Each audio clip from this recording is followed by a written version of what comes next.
እንዴት ከርማችኋል? ሁሉ ሰላም? እግዚአብሔር ይመስገን እኔ ሰላም ነኝ። ህይወት አክሊሉ እባላለሁ። የፋና ሚዲያ ኮርፖሬት ጋዜጠኛ ነኝ። ዘወትር ወደ ስራ ስገባ በመንገዴ የማገኛቸውን የስራ ባልደረቦቼና ጓደኞቼን እንዴት አደራችሁ፣ እንዴት ዋላችሁ ያልኩ አልፋለሁ። ብዙዎች እግዚአብሔር ይመስገን መልሳቸው ነው። አንዳንዶች ግን ሰላምታ ስታቀርቡ መልሳቸው ማጉረምረም ነው። እናም ሁሉ ጊዜ ይገርመኛል። እንዴት አደርክ? ሰላም አድሬያለሁ። አዳር ከተባለ ደሞ አዳር ተብሎ ይጠይቃል። እንደምን አንዳንድ ሰው እንዲህ ሙሉ ይገርማል። ታደረ አልታደረ ምን ሊመጣ ነው? እስቲ አመስጋኝ ሰው ባልሆንም እንዲህ የሚነጫነጭና የሚያማርር ሰው ሲገጥመኝ ግን ትኩረቴን ይስበዋል። ራሴን ጠይቃለሁ። ሰው ማመስገን ያለበት መቼና እንዴት ነው ብዬ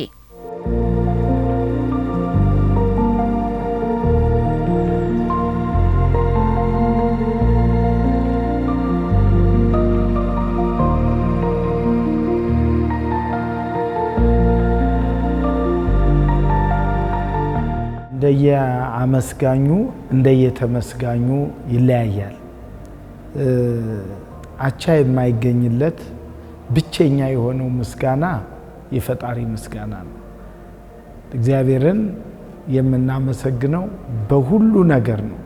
እንግዲህ በአንደኛ ተሰሎንቄ ምዕራፍ 4 ላይ ሳታቋርጡ ጸልዩ በሁሉ አመስግኑ ይላል። ፍጡር የሆነ ሰው መጀመሪያ ትልቁ ምስጋና አላህን ፈጣሪውን ማመስገን ነው።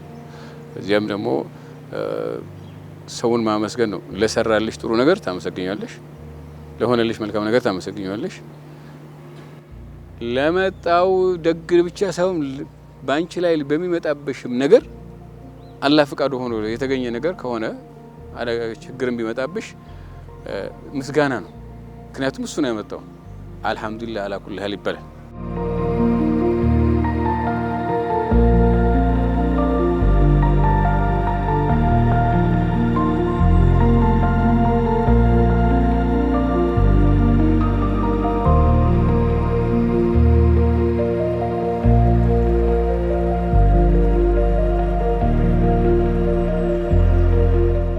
ገና ሲነጋ ከእንቅልፋችን ስንነቃ ተመስገን።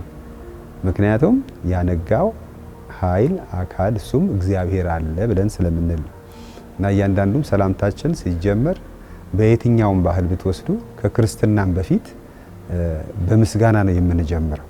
ስለተሰጠልን አገልግሎት ስላገኘነው ነገር የምንሰጠው ምላሽ ወይም አድናቆት ከልብ የሚመነጭ በስጦታ የማይተካ ከውስጣችን የሚመነጭ ከአንደበታችን ደግሞ የምንገልጸው ነገር ነው። የምናመሰግንባቸው ምክንያቶች ሰብጀክቲቭ ናቸው። ማለት የራሳችን የግላችን ኤክስፒሪየንሶች ሊሆኑ ይችላሉ። በአብዛኛው ምንወስነው እኛ ነን ማለት ነው። ነገር ግን ምናልባት ይሄ በመጥፎ ሁኔታ ውስጥ ሆነን ስለ መጥፎ ነገር ማመስገን፣ ለምሳሌ እግሩ የተቆረጠ ሰው ወይ ፈጣሪ መስገን እግሬ ተቆረጠ እንዲል አንጠብቅም። ራደር ግን አትሊስት ህይወቴ ተርፏል፣ የቀረንን ነገር የሌለንን ሳይሆን ያለንን ነገር የጎደለንን ሳይሆን የተረፈንን ነገር እያሰብን ነው እንድናመሰግን የሚጠበቅብን። መቼም የአንዳንድ ሰው ብርታትና ጥንካሬ በግሌ በጣም ያስቀናኛል። ሲደረግልን፣ ሲሆንልን፣ ሲሞላልን ለምናመሰግን ለኛ ራሳችንን እንድንጠይቅ የሚያደርግ ነው። የትናየት አሊ በርኬ ትባላለች። የተወለደችው ቀብሪ ዳሃር ነው። እድገቷና ኑሮዋ ግን ሐረር ከተማ። የትናየት በ1960ዎቹ መጨረሻ በኢትዮጵያና በሶማሌ መካከል በተደረገው ጦርነት በካራማራ ጀብዱ የፈጸመው የታንክ ማራኪው ጀግና የሻለቃ ባሻ አሊ በርኬ ልጅ ናት። ባለፉት 4 ዓመታት በነበረባት የአስም ህመም ምክንያትና በተደራራቢ ህመሞች ሳምባዋ ላይ ጠባሳ በመፈጠሩ ህይወቷን ያለ ኦክሲጅን ድጋፍ ማሰብ የማይታሰብ ሆኗል። ለህክምና ከሐረር አዲስ አበባ በመጣችበት ወቅት ካረፈችበት የጓደኛዋ ቤት ላገኛት ሄድኩኝ። ደክሟታል፣ መተንፈስ አቅቷታል፣ ግን አስተናገደችኝ። ሜዳ ቃቴና ሂድ ከዚህ ጅዝጭ ሜዳ ቃቴ አየሩን ደግሞ ሰሞኑን ትንሽ ፀሐይ ጠንከር ነገር ይሄኛ ደግሞ ይከብዳል እና ሲያወራ የመጀመሪያ ቀን ያው በቃ ኦክሲጅን ካለ ኦክሲጅን መኖራችን ምናምን ሲሉ እግዚአብሔር ይመስገን ያኖራል እግዚአብሔር የሱ ኦክሲጅን አልተቋረጠም። ያው ማገዣ ነው አንደኛ መፈተኛም ሊሆን ይችላል ተቀበልኩት። ግን ኦክሲጅን መግዣ የለኝም በወረዲ ኦክሲጅን አስተካክይ ሲሉኝ ከየት ላስተካክል? ህይወት ፋና ብዙ ሰዓት ቀን ተኝቻለሁ። እዚህም ጴጥሮስ ተኝቻለሁ ኦክሲጅን በማጣት ምግብ ትለምኛለሽ፣ ውሃ ትለምኛለሽ፣ ጫው ቢጎልብሽ ከጎረቤት ትለምኛለሽ። ኦክሲጅን ለምነሽ አታገኙ። ኦክሲጅን ይከብዳል። እኔ ተመስገን ነው የምለው። ንጹህ አየር በነፃ እንደተሰጠን የምናውቀው አየሩ ሲበከል ነው ወይም ደግሞ መተንፈስ ሲያቅተን እስከዛ ሰዓት ድረስ አናየው። ወይም ደግሞ የጤናችን ሁኔታ የደም ዝውውራችን በጣም ጥሩ ሆኖ ጤናማ ሆነን ስንሮጥ ስንሰራ ስንተኛ ማያቋርጥ የእግዚአብሔር ስጦታ እንዳለን እንዘነጋ ይሆናል። መቼ ነው ምን ይሰማን? የደም ዝውውራችን እክል ከገጠመው ነው። ለካ ይሄን ትልቅ ነገር ነበር። ሳይከፍሉ እየተነፈሱ ነው። ተመስገን ተመስገን ነው ማለት ያለባቸው። እኔ እየከፈልኩ 1000 ብር ነው የምከፍለው በቀን ብዬሻለሁ። ለመኖር ስል የሚያኖረኝ መድኃኒዓለም ነው። ሁለተኛ ደግሞ የመኖር መንስኤ ኦክሲጅን ነው አይደል? እኔ ግን እየከፈልኩኝ ነው ተመስገን የምለው። ዛሬ ህመም መጣብኝ አልহামዱሊላህ ነው። ተሻለኝ አልহামዱሊላህ ነው። አጣሁኝ አልহামዱሊላህ ነው። ይሄ ስለተደረገልኝ ማመስገን ፈጣሪ ነው። ስላልተደረገልኝ ማማረር የአማኝነት ምልክት አይደለም። እግዚአብሔር አምላክ የሁሉም ፈጣሪ የሆነ በዋጋ የማይተመን ብዙ ነገር ሰጥቶናል። ጤና ሰጥቶናል፣ አየር ሰጥቶናል፣ ውሃ ሰጥቶናል። ይሄ ሁሉ እሱ ተፈጥሮውን ነው ተጠቅመን የምንኖረውና እግዚአብሔር ስላደረገልን በግልም በጋራም ስላደረገልን ነገር ከሰው ልጆች ምስጋናን የሚፈልግ ክብርን የሚፈልግ አምላክ ነውና እግዚአብሔርን ማመስገን አለብን።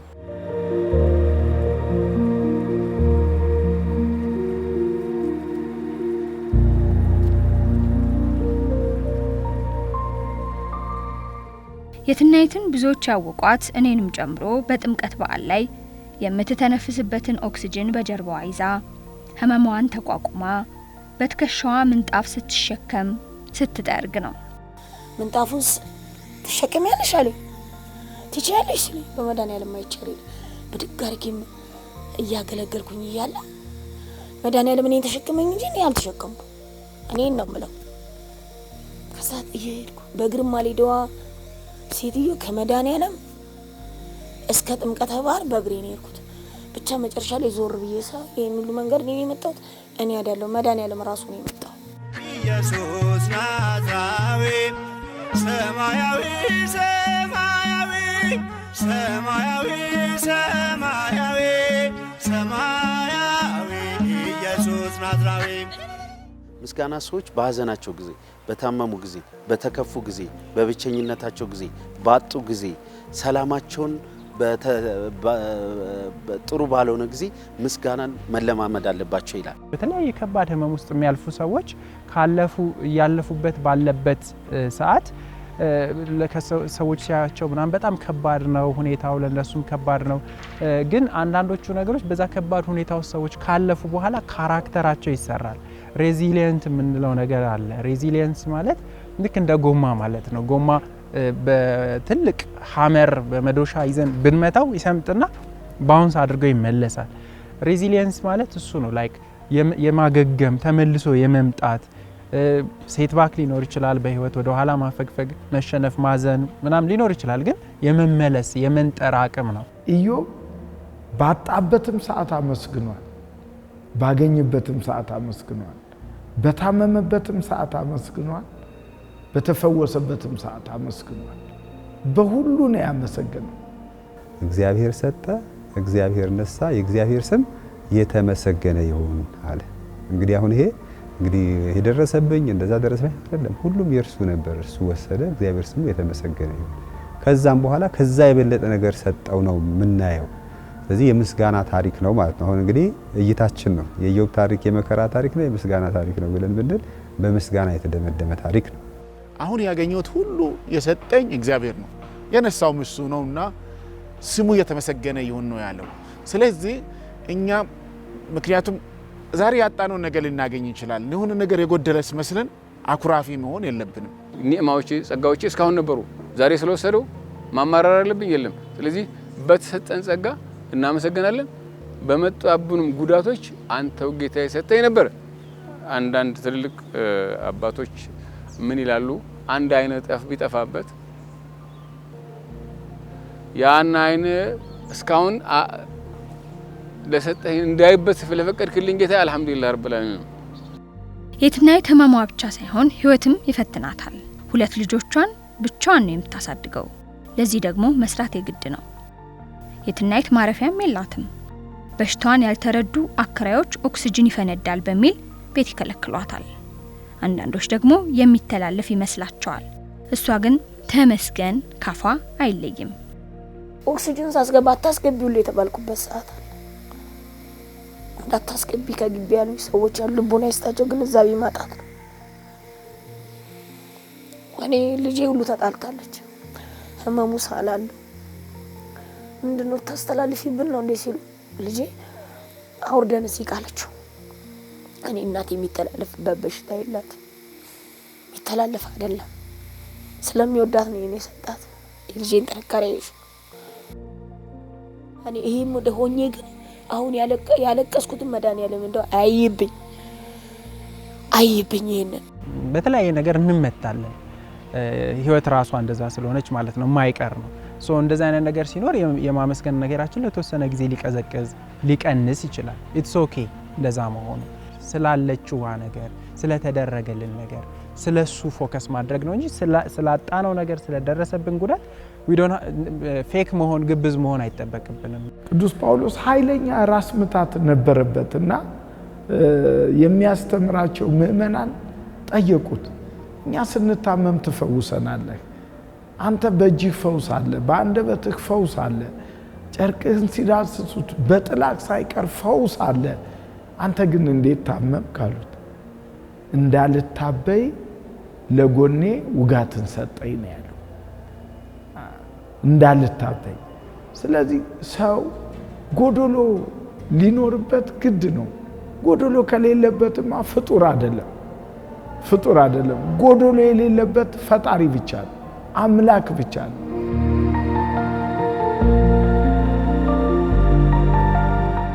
ከምስጋና ጋር በተያያዘ ስነ ልቦናዊ ጥቅሞች አሉ፣ አካላዊ ጥቅሞች አሉ፣ ማህበራዊ ጥቅሞች አሉ።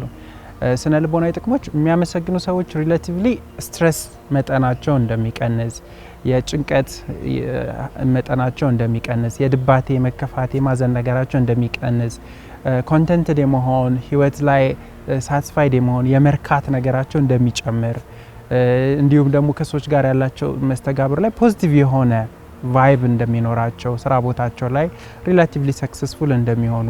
አመስጋኝ የሆኑ ሰዎች ሁል ጊዜ ፊታቸው ደስተኛ ነው፣ አያረጁም። ለምን? ሁል ጊዜ ውስጡ እየታደሰ ነው የሚኖረው። መንፈስሽ እየታደሰ ውስጥሽ ሰላም እያገኘ በሄደ ቁጥር ሕክምና ያስፈልግ። ቴራፒ ማለት እኮ ይሄ ነው። በቃ በምስጋና ውስጥ የሚያልፉ ሰዎች ምክንያቱም የሌለውን ሳይሆን ያለውን ነው የሚያስቡት። ያለውን ደግሞ በዛ ልክ እያመሰገኑ ውስጣቸው በደንብ እየተነሳሳ ውስጣቸው በደንብ ደስተኛ ሆኖ እየቀጠለ ከሆነ ሰው ፕሮዳክቲቭ ነው። እልፍ ሲሉ እልፍ ይገኛል፣ ደሃ ሞኝ ነው ሞቱን ይመኛል እንዲል ያገሬ ሰው የኔ ቢጤ ያለውን የማያይ የጎደለውን የሚቆጥር በትንሽ በትልቁ ያማረራል። ማማረር፣ መጨነቅ አለማመስገንን ያመጣል። ዛሬያችን ያልፈናል፣ ነገን ማንናፍቅ ተስፋ ቢስ እንሆናለን። እንዳናመሰግን ብዙ ጊዜ ያረጉናል ብዬ የማስባቸው ምክንያቶች መካከል ትልቁ ኮምፔር ማድረግ ነው ራሳችንን። በተለይ አሁን ባለንበት ሶሻል ሚዲያ ዘመን ኢንስታንት ነው። አገራችን ውስጥ ቁጭ ብለን አዲስ አበባ ውስጥ ተቀምጠን ወይም ሳሙኤል ቺካጎ ካለ ሰው ጋር ወይም ሳውዝ ኮሪያ ውስጥ ካለ ሰው ጋር ዓለም ውስጥ ሁሉ ካለ ሰው ጋር ራሳችንን ማነጻጸር እንችላለን። ሶ ኮምፔር ስናደርግ ኢንድለስ የሆነ እንደ ብላክ ሆል ነው ማነጻጸር። ምክንያቱም ይቀጥላል፣ ኢንፋይናይት ነው። እኛ ደግሞ ያለን ህይወት አንድ ነው። ጓደኛዬ መኪና ገዝቷል፣ እኔ መኪና የለኝም። ጓደኛዬ ቤት ሰርቷል፣ እኔ ቤት የለኝም። ማነጻጸር፣ እንደዚህ አይነት ነገሮች። ሁለተኛ አንድ ሰው እንዴ ይሄ ያስፈልገዋል፣ ይሄ ያስፈልገዋል፣ የሚያስፈልጉን ነገሮች መብዛታቸው ልክ እነዚያ ባልነበሩ ጊዜ መኖር አይቻል እንደነበረ ለምሳሌ ስልክ ባልነበረ ጊዜም ነበርን ብዙ ነገሮች አዲስ የመጡ ነገሮች ባልነበሩ ጊዜ ነበርን አሁን ግን ልክ ይሄ አዲስ የመጣ ነገር መጠቀም በእንግሊዝኛ ኮንሱመሪዝም የምንለው በቃ የመጣውን ነገር መጠቀም አዲስ ነው አዲስ መፈለግ ፍላጎት ያለ መሙላት ይሄ ዓለም አቀፋዊ ሁኔታ ነው ስለዚህ አሁን በአገራችንም የምናየው ነው የመጀመሪያው ጦርነት በመድር ላይ የመጣው በምንድን ነው ማመስገን ባለመቻል እኮ ነው አሁን ያቤልና የቃይል የወንድማማቾች መገዳደል ብናየው የተሰጠውን አመስግኖ ከመቀበል ይልቅ የወንድሙን አይቶ ነው ወንድሙን እስከ መግደል የደረሰው አሁንም ይሄው ነው ከእግዚአብሔር ያልተሰጠው ማንም የለም እየተጣላ ያለው የኔ አንሶ የወንድሜ በዛ ነው ጠዋት ሲነሳ ውጭ ይሄ ቀን ሲል በቃ ቀኑን እኮ ገና አልኖረውም ግን ደምድሟል ኮንክሉድ አድርጓል ማይንድ ሴቱ በቃ ይሄ የሚያስጠላ ቀን ነው ምክንያቱም ኢቭን ገና ሳያየው ቀኑን ሲነሳ ምን እንደሚገጥመው ፊቱን ሲታጠብ ደስ ሊለው ይችላል ጓደኛውን ሲያገኝ ደስ ሊለው ይችላል ወጥቶ ሻይ ሲጠጣ ደስ ሊለው ይችላል ምሳውን ሲመገብ ደስ ሊለው ይችላል ይሄ ሁላ ነገር አለ ግን የሚያስጠላ ቀን ብሎ ገና ሲጀምር ማይንድ ሴቱ መጥፎ ቀን ነው ዛሬ የሚል ኮንክሉዥን አለ ስለዚህ ፎከሱ የሚሆነው ላይክ ኔጌቲቮቹ ነገሮች ላይ ነው ፖዚቲቭ ነገርም ይሆናል ዲስሚስ ይደረጋሉ እነዛ ፖዚቲቭ ነገሮች ቫልዩ አይሰጣቸው አላሁ አክበር አላሁ አክበር አላሁ አክበር አሁን እኔ እንድናገር ምን አስፈቀደልኝ እንድሰማ ጆሮ ሰጠኝ እንዲሄድ ግድነ እንድሰራበት እንዳምረ ሰብ አምሮ ሰጥቶኛል አልহামዱሊላህ ማለት እንትቼ ምን አደረገልኝ ምንል ሰዎች አለና ይሄ አይነት ከባድ ነው ይሄ ሰውም እዚህ ጋር እኮ ቀደም እንደነገርኩሽ ነው እምነት አንድ ነገር ነው እኔ ውሃ ጠማኝ መንገደኛ ልሆን ይችላል በታክሲ አብረን እንሄዳለን ረመዳን ጾም ይሆናል ወይ ሱና ጾም ይሆናል አንቺ ውሃ ይዘሻል ውሃ ሰጠሽኝ ጠጣው ትልቅ ነገር አይደርሻል አመሰግናለሁ ብቻለም ዱዓ ሁሉ ያስፈልግሻል ጸሎት አላህ ኸይር ይስጥሽ ማለት አለብኝ ለሚያመሰግን ሰው ሁሉ ሙሉ ነው እንግዲህ ችግሩ ምንድነው አመለካከታችን ነው አንዱ መስኮት ከፍቶ ወደ ውጭ ሲያይ በተመሳሳይ መስኮት አንዱ አበባ ሊያይ ይችላል አንዱ ጭቃ ሊያይ ይችላል ትኩረቱ ነው የቱ ጋር ነው ትኩረቴ የሚስበው እንዲሁም ደግሞ በህይወታችንም አንዱ ምን እንደተሰጠው ያያል አንዱ ደግሞ የጎደለው ነው የሚያየው ስለዚህ ያ የተሰጠውን የሚያይ ሰው በምስጋና ይጀምራል መከራ በሁሉም ዘንድ አለ ዋናው መከራውን እንዴት አለፍነው እንዴት ተሻገርነው ነው ሁሉም ሰው በመድር ላይ ሲኖር ማንንም ቻሌንጅ የሌለው ሰው የለም ሁሉም ሰው ያ ነገር አለው ሶ ቻሌንጅ ስለሌለ ወይም ደግሞ ህይወት ሁሉ ፐርፌክት ስለሆነ ሳይሆን ምስጋና ስለቀረው ነገር ስላለን ነገር ኦኬ አትሊስት ህይወቴ እኮ ተርፏል አትሊስት ነገ አለ አትሊስት ፀሐይ አለ አትሊስት መበላው ነገር አለ ሊሆን ይችላል ስለዚህ ይሄ የመደረግ ያለ መደረግ የመኖር ያለ መኖር ጉዳይ ሳይሆን የማይንድ ሴትም ጉዳይ ነው በጣም የሚገርመኝ እኔ እንደ ካህን የታመሙ ሰዎች በመጎበኝበት ጊዜ አንዳንድ ሰዎች በጣም ታመው የቀራቸው ሽንት ቤት ሄዶ መምጣት ከሆነ ተመስገን እኔ እኮ ሽንት ቤት ሄጄ እመጣለሁ አለ እኮ ሽንት ቤት መሄድ የማይችል ሲሉ ሰማል አንዳንዶቹ ደግሞ ያም ማይችሉ ግን መጉረስ ይችላሉ ተመስገን እኔ እኮ በእጄ መጉረስ እችላለሁ ሌሎች እኮ ሰው ካላጎረሳቸው መጉረስ አይችሉ ይላል ምን ማለት ነው አሁን እኮ ብዙ ያለችውም ከሳ ስለሆነ ያመሰግናሉ እና የሚያመሰግኑበት ነገር ደግሞ ይጨምርላቸዋል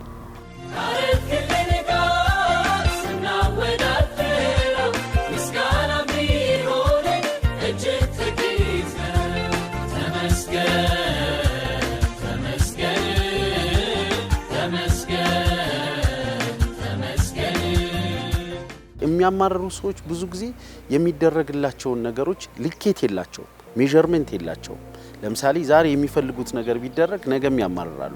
ነገም የሚፈልጉት ነገር ቢደረግ ነገም ከነገ ወዲያ ያማርራሉ። ምክንያቱም አመስጋኝ ሰዎች ባላቸው ነገር እንጂ በሌላቸው ነገር ላይ ስለማያመሰግኑ። ስለዚህ ሁሉ ጊዜ ስታመሰግኝ ባለሽ ነገር ነው። ስታማርሪ ደግሞ ያላቸው ነገር አይታያቸው።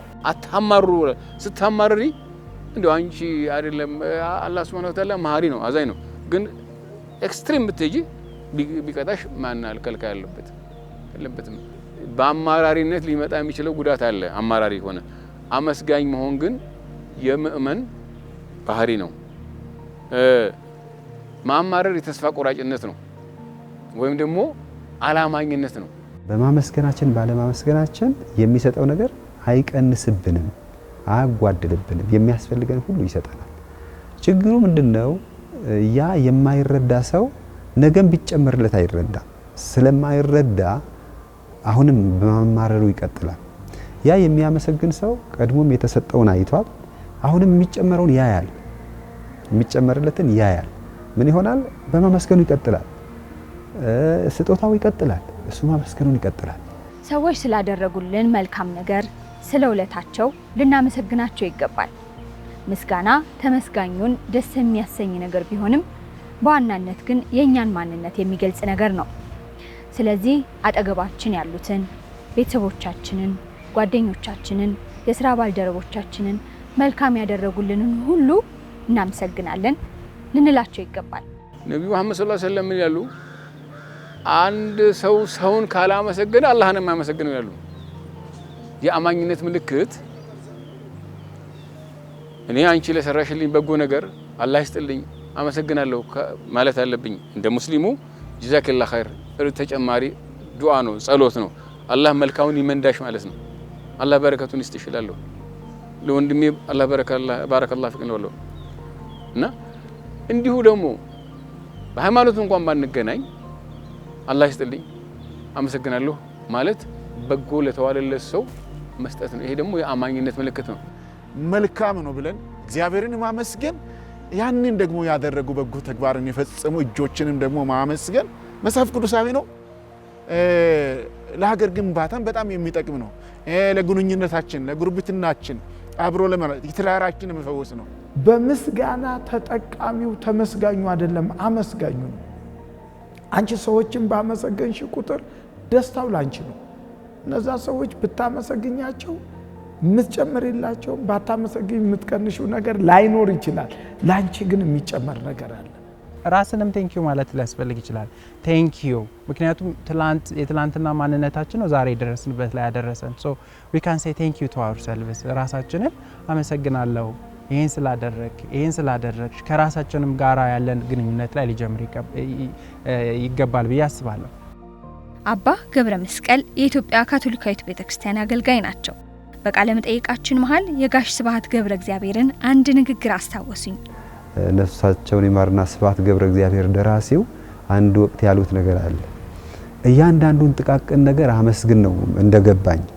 ጧት ስትነሳ ተመስገን በል። ምክንያቱም ሞተህ ልታደር ትችል ነበር፣ ወይም ጧት ስትነሳ ከዛ በኋላ የአልጋ ቁራኛ ልትሆን ትችል ነበር። ከዛ ደግሞ እንበል ተነስተህ እንዲህ ስትንጠራራ ተመስገን በል። አቤት መንጠራራት ደስ አይልም? ይህን የሰጠህን ተመስገን አትለው? ከዛ በረከቶችህን አንድ በአንድ ቁጥር ማለቂያ የለውም። ተመስገን ተመስገን ለምስጋና ስላሰባሰብከን እግዚአብሔር ተመስገን።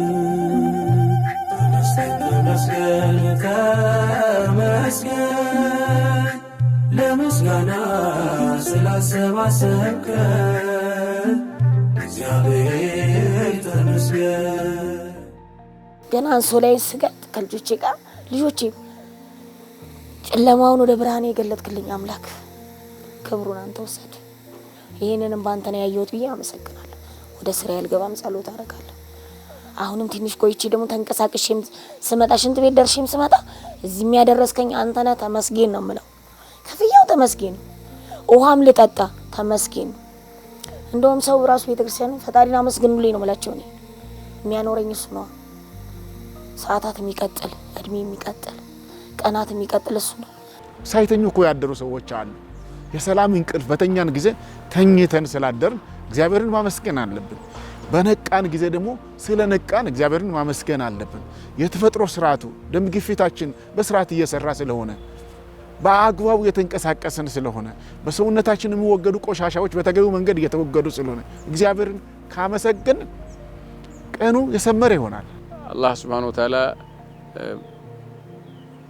ስላሳደረኝ ከንቅልፍ ስለቀሰቀሰኝ ስላነቃኝ አልহামዱሊላህ ረብል ዓለሚን አልহামዱሊላህ الذي احيانا بعد ما ماتنا واليه النشور ጌታዬ ምስጋና ለአንተ ይሁን ከህይወት ከመኝታ ከትንሹ ሞት ቀስቀሰህ ህይወት ስለዘራህልኝ አመሰግናለሁ ብለን እንጀምራለን። ካስተዋልን ከህይወታችን ጀምሮ ያለን ሁሉ አካባቢያችን፣ ተፈጥሮ፣ ቤተሰቦቻችን፣ ዙሪያችን የምንተነፍሰው አየር ሳይቀር የእግዚአብሔር ስጦታ ነው። ስለዚህም አፍ መፍቻችን ምስጋና ነው ማለት ነው። የክፉ ቀን ጓዴ ብልሽ ወዳለሁ ብድር መላሽ ያርገኝ አመሰግናለሁ። እኛ እንደ ማህበረሰብ ማመስገን ይጎለናል። በተለይ እርስ በርሳችን መመሰጋገን ይጎለናል። ነገሮችን ላይክ ሲሪየስሊ አንወስዳቸውም ብለን የምናስብ ከሆነ ያን ነገር የምንቀይረው በመለማመድ ነው ማለት ነው። ግን ጥናቶችም ክሊርሊ እንደሚያሳዩት የሚያመሰግኑ ሰዎች የሚያመሰግኑ ህዝቦች የተሻለ ደህንነት ይሰማቸዋል። ትናንት ያደጉበት የማህበረሰብ መንገድ ወይም የቤተሰባቸው አስተዳደግ ትልቅ አስተዋጽኦ አለው። ሁሉም ማለት ግን አይቻልም። ከዛ በኋላ ካደጉ በኋላም በልምምድ የሚያመጡት ብዙ ሰዎች ስላሉ ቤተሰቦቻችን አስተምረውናል፣ ጎረቤቶቻችን አስተምረውናል፣ ትምህርት ቤት አስተምረውናል፣ የሃይማኖት ተቋማት አስተምረውናል። በተለያየ መልኩ በሚናየው በተነገረን በሚደረገው በማየት ተምረን ነው ይሄንን የለመድ ነው። ያመስጋኝነት ባይል ደግሞ መልመድ ይቻላል። መልካም ስነ ምግባር ማሰልጠኛ ማዕከሎች አንዱ ጥሩ የሃይማኖት ተቋማቶቻችን ናቸው። እዛ ላይ መስራት መንግስትም ሶሺዮሎጂካል በሆነ ቋንቋ ህብረተሰቡ ሃይማኖቱ ተጠብቆለት ባህሉ ተጠብቆለት ማህበረሰባዊ መግባባት መመሰጋገን ደግነት ምንድነው የሚለው ነገርም አሁንም የተለያዩ ስልጣኖች ከመንሰጥ ጋር ኮርሶችን ከመንሰጣቸው ጋር አብሮ ሊሰጥ ይገባል። ከናት ማህፀን ስንወጣ ጀምሮ አሁን እስካለንበት ድረስ የምናሳያቸው ገጸ ባህሪያት የልምምድ ውጤቶች ናቸው። ስለዚህ ቤተሰብ ማለማመድ አለበት። አንደበታችን ማመስገንን መልመድ አለበት። መጽሐፉም እንዳለን እግዚአብሔር የፈጠረው ሁሉ መልካም ነውና ከምስጋና ጋር ቢቀበሉት የሚጣል ምንም የለም ነው የሚለው። ብዙዎቹ ህይወታችን ላይ ያሉ ጥሩ ነገሮች ሆን ተብሎ የሚደረጉ ነገሮች ናቸው። ስለዚህ ከስራችን ስንመለስ የአየሩን ሁኔታ አፕሪሼት ማድረግ በህይወታችን ስላሉ ሰዎች ቴንኪዩ ማለት ቴክስት ሊሆን ይችላል። በቃላት አመሰግናለሁ ማለት የሚከብዳቸው ሰዎች ሊኖሩ ይችላሉ። ስለዚህ በጽሁፍ መለማመድ። ምክንያቱም ህይወት ግሊምስ ናት፣ በጣም አጭር ናት፣ ብዙ አይደለችም፣ የምትደገምም አይደለችም። ስለ ሁሉም ነገር አመሰግናለሁ። ስለተሰጠኝ ቀን፣ ስለተሰጠኝ ጤና፣ ጓደኞቼ ስለ መልካም ጓደኝነታችሁ፣ ቤተሰቦቼ የኔ ስለሆናችሁ አመሰግናለሁ። እናንተ ተመልካቾች አብራችሁን ስለነበራችሁ አመሰግናለሁ። እናመሰግናለን። አመሰግናለሁ አመሰግናለሁ አመሰግናለሁ አመሰግናለሁ አንተ መልካም ነህ። አመሰግናለሁ የምህረት ብዛት ደግነት ጉልበት በኔ ተገለጠ። የዘመናት አምላክ ታሪክን ቀየረ ያው ሰው